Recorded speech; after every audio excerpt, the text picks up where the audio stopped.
Vous connaissiez le Technospace avec ce modèle C4 Picasso 5 places, mais il existe maintenant son grand frère. Et son grand frère, il est là. On est en Bavière. Alors, on est en Bavière, voilà.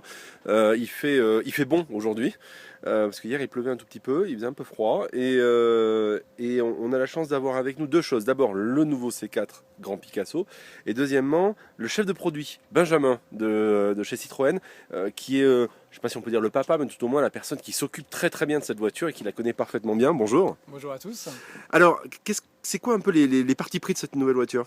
En fait, comme à chaque génération de ces 4 Picasso, on doit un peu bousculer les codes du monospace et apporter vraiment quelque chose de nouveau avec beaucoup de modernité. Je pense que le premier élément marqueur de cela, c'est vraiment la face avant, qui est vraiment avec un trait de caractère très fort, avec ces DRL qui sont en partie supérieure, Mhm. pour vraiment redonner un effet de fraîcheur et quelque chose de très nouveau, et vraiment rehausser le regard et redonner un capot à la voiture. Alors, C'est un élément de style très fort. c'est vrai qu'effectivement, voilà, on ne voit pas finalement les vrais phares qui sont en dessous, et Tout à on fait. reste, le regard reste scotché sur Exactement. la première ligne. Ouais. On a vraiment masqué effectivement les projecteurs au maximum pour rehausser le regard avec cette ligne déjà qui part des chevrons et qui est soulignée par les chromes et qui vient vraiment avec les DRL signer la voiture avec cette signature lumineuse très technologique et très forte. On peut les voir allumés d'ailleurs sur la Alors, on va voiture les grise regarder qui est à là. côté de nous. Voilà. Et effectivement, ça rentre très très bien. Autre chose, parce que la voiture est assez massive, au sens grande. euh, Exactement. pour autant, elle est quand même assez légère en termes de ligne. Le deuxième défi, c'était effectivement de concilier en fait cette nécessité d'espace et de suggérer du volume sur un monospace 7 places qui doit, c'est une prestation nécessaire sur ce segment, vraiment suggérer du volume, mais en même temps avoir vraiment de la fluidité, de l'équilibre. Mhm. Et ça a été permis grâce à la nouvelle plateforme qui nous a vraiment permis de mettre les roues aux quatre coins avec un empattement beaucoup plus long, des porte-à-faux plus courts. Donc d'avoir vraiment un équilibre, une voiture bien posée, et puis des flancs travaillés avec les deux lignes de style que vous pouvez apercevoir là, qui dynamise vraiment la perspective de la voiture. Alors, elles sont moins marquées que sur le C4 ici qu'on voit. Tout à fait, avec un C4 qu'on a voulu vraiment très dense, très énergique et très marqué. Celui-là est beaucoup plus dans l'équilibre, la fluidité, avec autre élément fort, cette barre de toit qui vient signer la voiture, qui part du capot, qui utilise deux montants de pare-brise et qui vient vraiment signer la voiture dans sa totalité. Et Et qui a qui une a un utilité élément qui est une fort, vraie utilité de barre de toit. qui En a plus. une vraie utilité de barre de toit, qui vient souligner l'espace parce qu'il va vraiment chercher jusqu'à la custode arrière pour vraiment souligner l'espace jusqu'au rang 3 et qui aussi permet de vraiment dynamiser la voiture avec cette signature très forte. Alors, dedans, on a 5 places de base et puis on peut en rajouter 2 à l'arrière qui sont escamotables. Exactement. Donc là, on va ouvrir la porte. Hop, voilà. Alors, en termes de finition et de qualité perçue, là, il y a eu un parti pris aussi assez fort.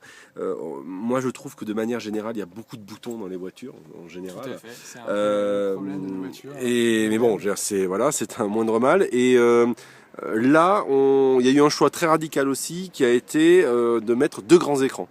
En fait, exactement. Ce qu'on a voulu, c'est vraiment de traiter l'intérieur d'une façon loft et vraiment épurer au maximum l'intérieur et le libérer vraiment de tout ce qui n'est pas nécessaire, c'est superflu.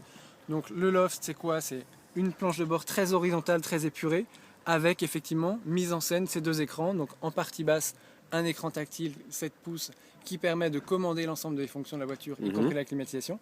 Et en partie supérieure, pour le retour d'information, une dalle 12 pouces panoramique haute définition qui nous permet de vraiment mettre en valeur et de mettre en scène les informations de conduite, de navigation et même de pouvoir mettre une photo accessoirement que vous aurez téléchargée personnellement. Et puis ce qui est très amusant, il y a un petit clin d'œil, je vais le voir, hop, voilà, sur le tableau de bord que vous voyez ici, petit clin d'œil à gauche sur les écrans classiques de vitesse de Citroën, Tout à fait, voilà, ouais. avec le contour en forme de tambour en dessous, enfin là, qui n'est plus en tambour puisque logiquement il est électronique. Là, le tableau, enfin la tablette tactile, même si elle ne s'extrait pas, c'est une tablette, Tout à fait. 7 pouces et entièrement donc qui permet d'avoir un niveau d'information assez riche. Donc tout à fait, la climatisation, les aides à la conduite, les médias, avec la possibilité, comme sur les smartphones, de vraiment faire glisser les pochettes d'albums et de choisir l'album que l'on souhaite très facilement. Mhm, La navigation, mhm.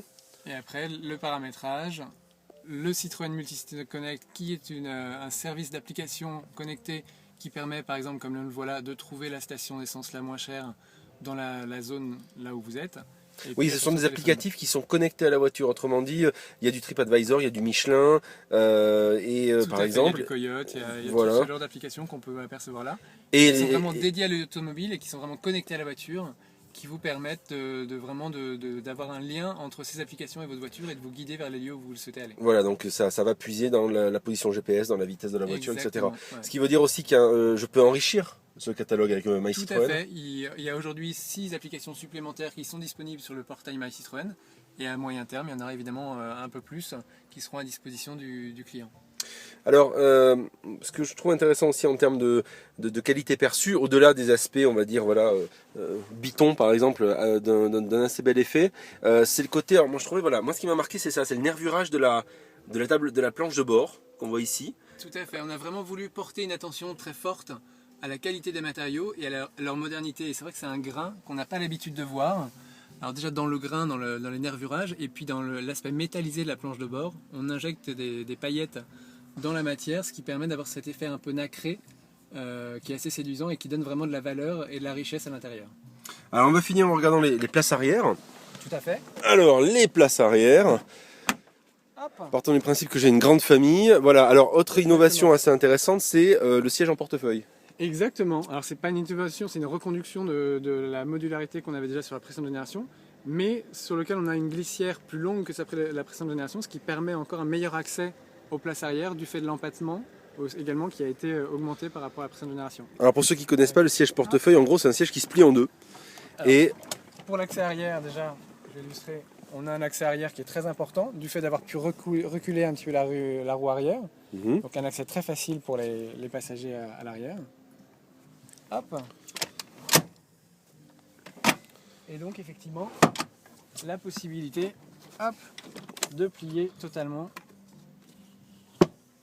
le siège du rang 2 pour avoir un plancher plat avec le rang 3. on peut avoir un plancher de jusqu'à combien en profondeur? Alors au maximum, on peut également replier le siège avant, on peut aller jusqu'à 2,75 m de longueur de chargement dans la voiture. Ça fait quoi? Quasiment 700 litres?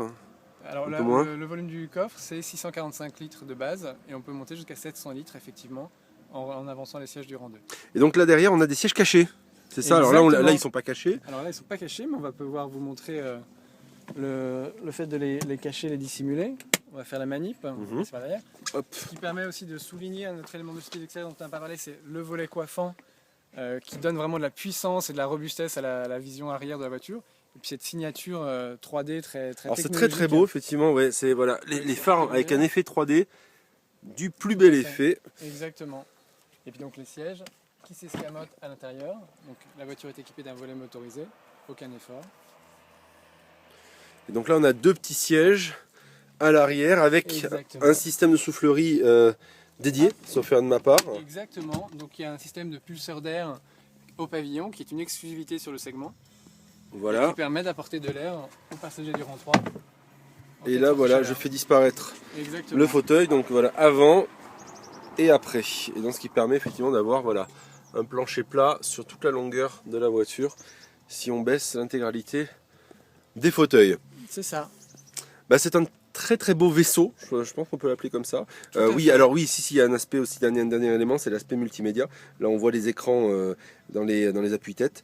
Il y a tout un système multimédia assez poussé dans la voiture aussi. Tout à fait, Si qui j'ai envie de permet brancher mon connecter- iPod ou exactement, autre, qui mon permet de iPhone. connecter tous vos supports nomades et d'avoir une visualisation de qualité pour les passagers arrière. Alors pour finir, il faut compter combien pour une voiture comme celle-là aujourd'hui? Alors au prix tarif en France, elle se situe entre 23 000 et 35 000 euros. D'accord, donc on va dire un prix assez compétitif sur le... Tout à fait, elle est très bien positionnée par rapport à tout ce qu'elle procure, tout l'équipement technologique et surtout le confort et la qualité à l'intérieur, elle est vraiment bien positionnée sur son marché. Ouais. Bah alors dernière question, mais là de fan Citroën, on a vu ces innovations, on sait que Citroën est une marque reconnue pour ses innovations technologiques. Est-ce que certaines de ces innovations qui ont été intégrées ici, tant stylistiques que techniques, vont ou préfigurent ce qu'on va retrouver sur d'autres modèles à venir? Je pense notamment voilà, ces lignes de LED à l'avant ou différents Je éléments. pense que les gens ont pu découvrir à Francfort ce qui va préfigurer un petit peu l'avenir de la ligne C Citroën avec le Citroën Cactus. Mhm. Et qui inaugure. Qui est prévu pour l'année prochaine, c'est ça hein? Exactement, et qui réutilise aussi quelques codes stylistiques. Donc vous avez pu voir effectivement la signature DRL à l'avant, ou cet écran tactile en partie centrale de planche de bord, c'est des éléments qu'on va pouvoir retrouver sur les prochaines générations de Citroën. Très bien, parfait. Et alors, une question subsidiaire, toujours pour la partie un peu technologique. Justement, cette planche de bord, cette tablette tactile qui donne accès à des services, on a dit tout à l'heure qu'on pouvait l'enrichir d'autres services. Est-ce à dire que finalement la voiture pourrait devenir à terme une sorte de plateforme, un peu à l'instar de systèmes d'exploitation ou de téléphone comme on peut avoir aujourd'hui? Est-ce que demain on pourrait avoir des sociétés qui développent des applicatifs pour Citroën par exemple ou autre? Tout à fait, tout à fait. On sent vraiment qu'il y a une attente de la clientèle d'avoir la voiture comme une prolongation de sa maison et de tous ces moyens nomades qui sont à sa disposition. Et donc on peut imaginer qu'à l'avenir, effectivement, on aille encore plus loin et que des éditeurs s'intéressent, nous fournissent des applications et même du matériel qui nous permettent d'aller plus loin dans cette démarche-là. Benjamin, merci beaucoup sur ce. On va prendre la route très très vite pour rentrer.